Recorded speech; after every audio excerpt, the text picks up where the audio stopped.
जरांगे पाटलांनी दिल्लीला नाही, जरांगे पाटलांना अमेरिकेला जावं, नाहीतर अरब अमिरातीला जावं. कारण जरांगे पाटील तुम्ही दिल्लीला कधी गेला नव्हता. त्याला शिक्षण आणि नोकऱ्यामध्ये थोडस प्रतिनिधित्व मिळायला लागलं होतं, तर त्यांची ताटं उधळून लावणारा तू चौथी नापास आणि मुंबईत जाऊन काय करशील? दिल्लीत जाऊन काय करेल हा? आज काय बघा,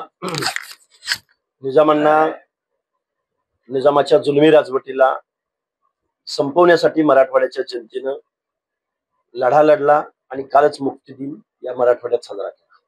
त्याच निजामांच्या नोंदीद्वारे या महाराष्ट्रामधील ओबीसीचं आरक्षण संपणार आहे. त्या गॅजेट विरुद्ध लढा हा ओबीसीचा सुरू झालेला असेल आणि तोच लढा आज मी नांदेडमध्ये उभा आहे. याच मराठवाड्याच्या भूमीमधून याच निजामांच्या नोंदींच्या विरोधामध्ये, या नोंदी महाराष्ट्रातल्या सामाजिक न्यायाच्या विरोधामध्ये आहेत. ओबीसींचं, बलुत्यालुत्याचं, भटक्या विमुक्तांचं हक्क अधिकार संपवणारे आहेत. हे आता मराठवाड्यातल्या जनतेनं मनावर घेतलेलं आहे. त्यामुळं जसा निजामाला घालवला तसेच आम्ही आता निजामांच्या नोंदींना घालवणार आहोत, ज्या नोंदी ओबीसीचं आरक्षण संपवणार आहे. जरांगे पाटील जरांगे पाटलांनी दिल्लीला नाही, जरांगे पाटलांना अमेरिकेला जावं, नाहीतर अरब अमिरातीला जावं.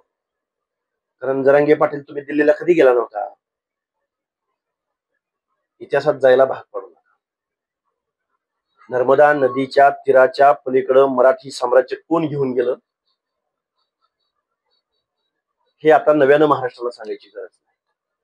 तुम्ही खरं तर भारताच्या बाहेर जायला हवं, पण तुम्ही बसला मागासवर्गीयांच्या अनाथ माती घालवत, मागासवर्गीयांच्या ताटात उदक सोडत बसला. तुम्ही पंक्तीला बसलेला डोंगराच्या कुशीचा भटका असो किंवा गावगड्यातला रोज आपली सेवा देणारा अलुता बलुता असो, त्याला शिक्षण आणि नोकऱ्यामध्ये थोडस प्रतिनिधित्व मिळायला लागलं होतं, तर त्यांची ताटं उधळून लावणारा तू चौथी नापास आणि मुंबईत जाऊन काय करशील?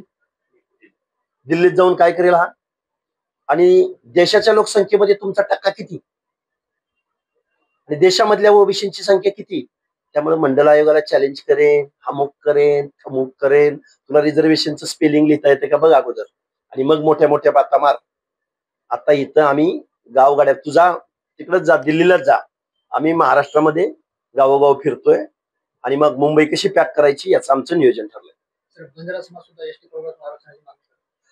बंजारा समाजाच्या या मागणीला आमच्या हार्दिक शुभेच्छा आहे.